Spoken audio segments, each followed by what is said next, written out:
আসসালামু আলাইকুম।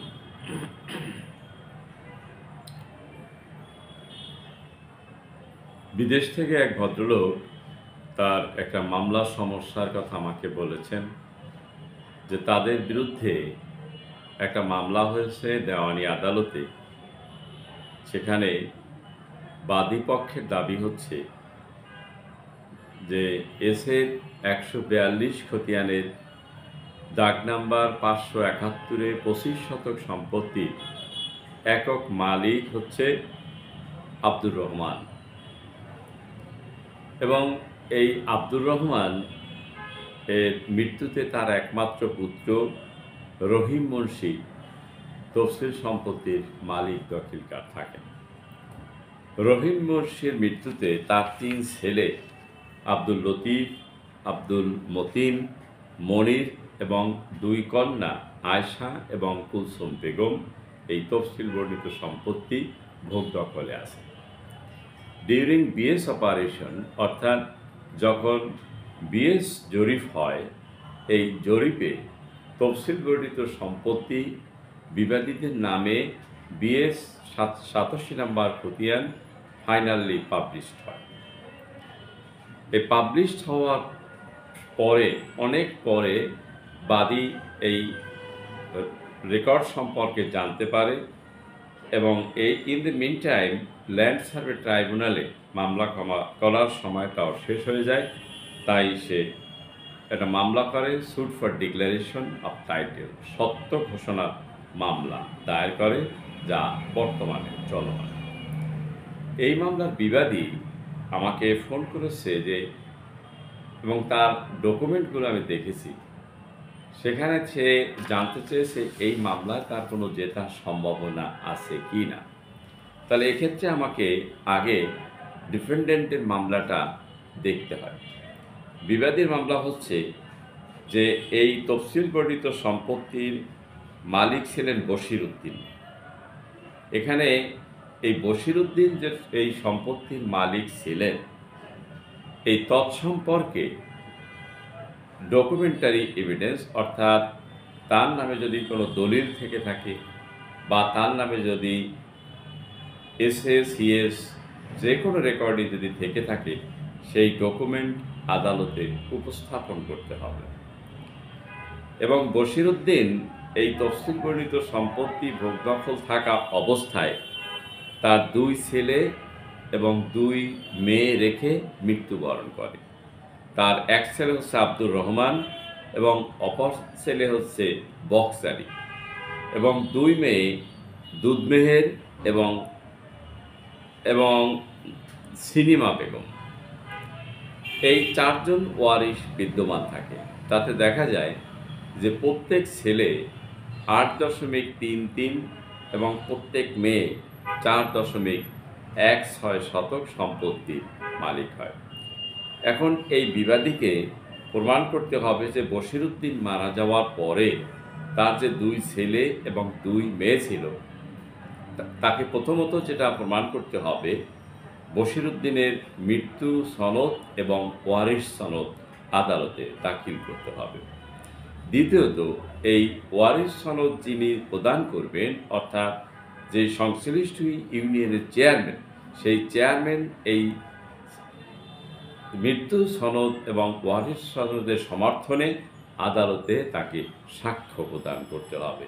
পাশাপাশি বিবাদী পক্ষকে আরও প্রমাণ করতে হবে মৌখিক সাক্ষ্য দিয়ে, ওই সমসাময়িক যদি কোনো ব্যক্তি থেকে থাকেন, তারা আদালতে এসে বলবেন যে বশির উদ্দিন এই সম্পত্তির মালিক ছিলেন এবং বশির উদ্দিন মারা যাওয়ার পর তার ২ ছেলে আব্দুর রহমান এবং বক্স আলী এবং ২ মেয়ে দুধমেহের এবং সিনিমা ছিল।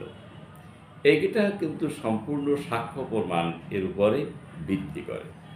দ্বিতীয়ত, বিবাদীর আরেকটা বক্তব্য হলো যে বিবাদী এই আব্দুর রহমান এর নিকট থেকে বিগত ১০/৩/১৯৭৫ তারিখে ৫৫১৯ নাম্বার দলিলে ৬.৫ শতক সম্পত্তি আক্কাস এবং তার অন্যান্য ওয়ারিশদের নিকট বিক্রি করে, অর্থাৎ এই বিবাদীদের নিকট বিক্রয় করে। এখানে এই বিক্রি যদি করে থাকেন সেই দলিলটা আদালতে উপস্থাপন করতে হবে, প্রপারলি এক্সিবিট করতে হবে এবং এই দলিলটার সত্যতা যাচাইয়ের জন্যে দলিলের লেখক, দলিলের যারা ইশাদি পরিচিত ছিলেন, অর্থাৎ যাদের সম্মুখে এই দলিলটি সম্পাদন হয়েছে তাদেরকে আদালতে এনে সাক্ষ্য প্রমাণ করতে হবে। দ্বিতীয়ত, এখানে আরেকটু বলে রাখা দরকার যে আরএস রেকর্ডটা যে ভুল ছিল, ওই যে 142 যে রেকর্ডটা ভুল, এটা প্রমাণের জন্য বশিরউদ্দিনের ওই ওয়ারিশ সনদপত্র এবং সাক্ষ্য অত্যন্ত জরুরি। পাশাপাশি এখানে এই তফসিল বর্ণিত সম্পত্তিতে বিবাদী যে দখলে আছে তা প্রমাণ করতে হবে। যদিও তার প্রাথমিক কতগুলো ডকুমেন্ট আছে যে BS 87 নম্বর খতিয়ান তাদের নামে হয়েছে, এই খতিয়ানটা আদালতে দাখিল করতে হবে এবং বিবাদী যে জমি ভোগ দখল করে তন্মর্মে খাজনার দাখিলা এবং সেখানে যদি তাদের বাড়িঘর থেকে থাকে সেই বাড়ির তারা পৌর বা ইউনিয়ন পরিষদের ট্যাক্স প্রদান করতে হয়, সেই ট্যাক্সের রিসিপ্ট, বাড়িতে যদি বিদ্যুৎ থেকে থাকে সেই বিদ্যুৎ বিল আদালতে দাখিল করতে হবে। এগুলো সবই হলো তার দখলের প্রমাণ। কারণ এই দখল হচ্ছে দেওয়ানি মামলায় এবং সত্ত্বের মামলায় অত্যন্ত একটা ভাইটাল জিনিস। দখল ছাড়া কখনো সত্ত্বের মামলা ডিগ্রি হতে পারে না। যাই হোক, আমরা এখানে যে কথা বলছিলাম যে বশিরউদ্দিনের ছেলে রহিম এবং বক্সারি, এখানে এই যে তাদের দুই বোন এবং দুই ভাইয়ের মধ্যে একটা ফ্যামিলি অ্যারেঞ্জমেন্ট হয়েছে, অর্থাৎ তাদের মধ্যে মৌখিকভাবে পারিবারিক সিদ্ধান্ত মোতাবেক এই সম্পত্তি ভাগ বটারা হয়েছে।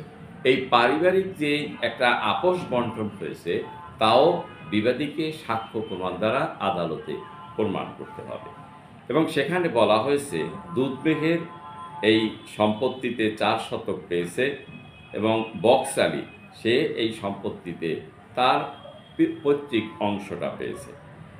এখন এই দুধমেহেরের একটা ছেলে ছিল, একমাত্র ছেলে আব্দুল গনি। এই গনি বক্সালির মেয়ে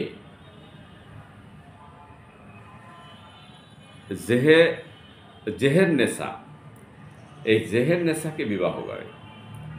জেহেরনেসাকে বিবাহ করায় এই আব্দুল গনি তার মায়ের কাছ থেকে 4 এবং তার স্ত্রীর অংশ, যেখানে সব মিলিয়ে সে এই তফসিল বর্ণিত সম্পত্তিতে আব্দুল গনি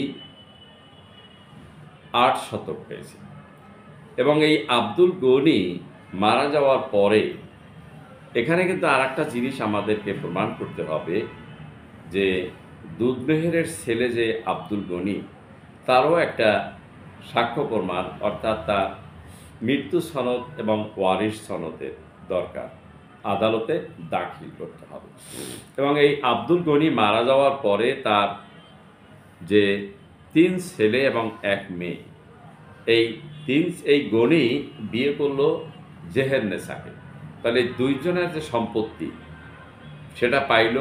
পাশাপাশি ওই 1975 সালে যে 6.5 শতক সম্পত্তি আব্দুর রহমানের নিকট থেকে কিনল এই বাদী, অর্থাৎ আক্কাস, হাশেম, বারেক, এরা এইভাবে তারা যে সম্পত্তির মালিক সেটা তাদেরকে প্রমাণ করতে হবে।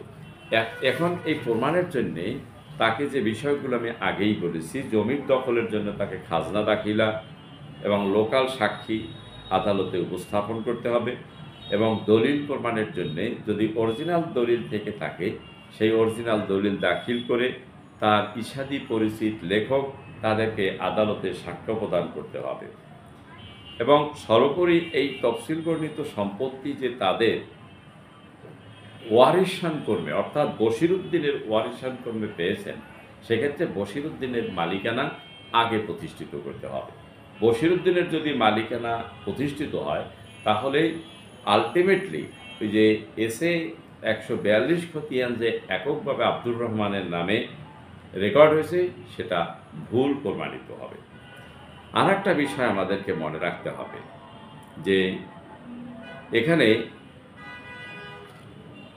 মামলা যেহেতু বাদী করেছে, বাদীকে তার প্রমাণ করতে হবে যে আব্দুর রহমান যে তার নামে এই সম্পত্তি যে রেকর্ড হলো তার ভিত্তিটা কি, এই ভিত্তি তাকে প্রমাণ করতে হবে।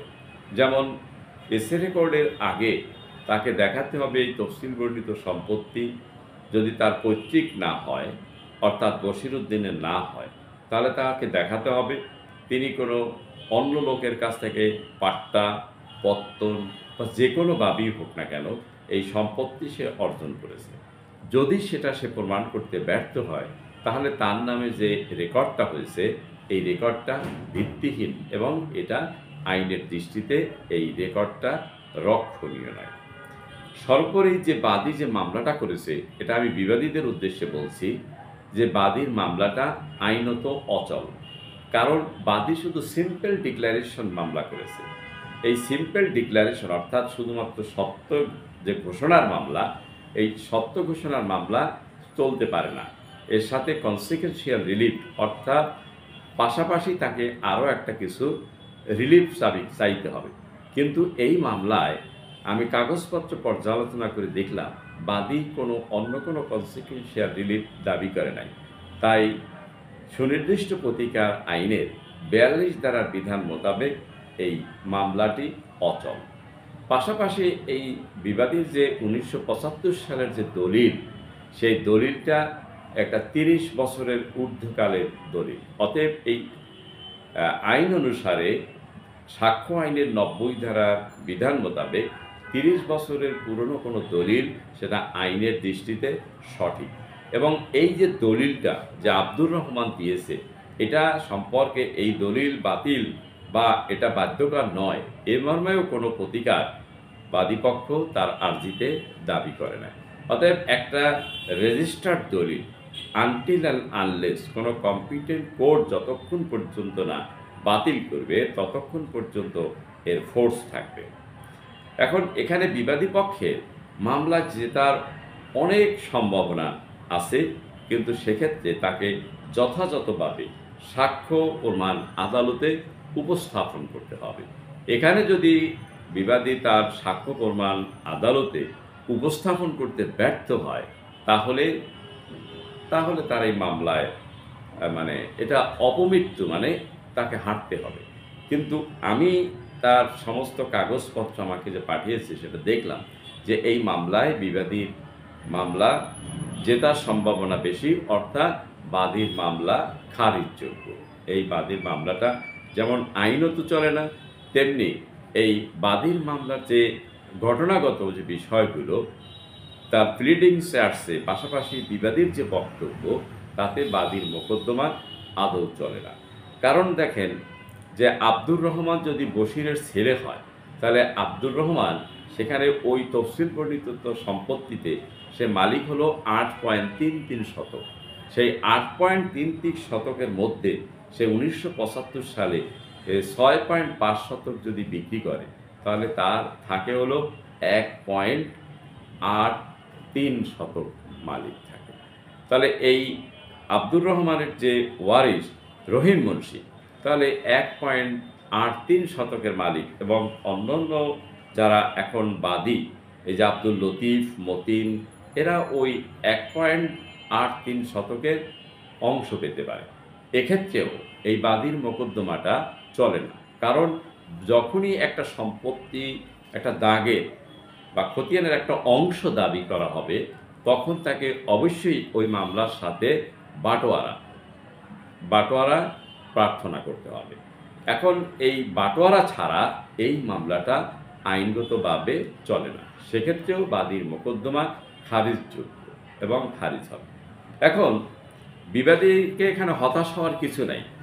তাকে তার যে বক্তব্যটা সে জবাবে যে লিখেছেন যে তফসিল বর্ণিত সম্পত্তির মালিক বশিরউদ্দিন এবং বশিরউদ্দিনের ওয়ারিশ হিসেবে তারা মালিক, পাশাপাশি 1975 সালের দলিলে তারা এই সম্পত্তির মালিক।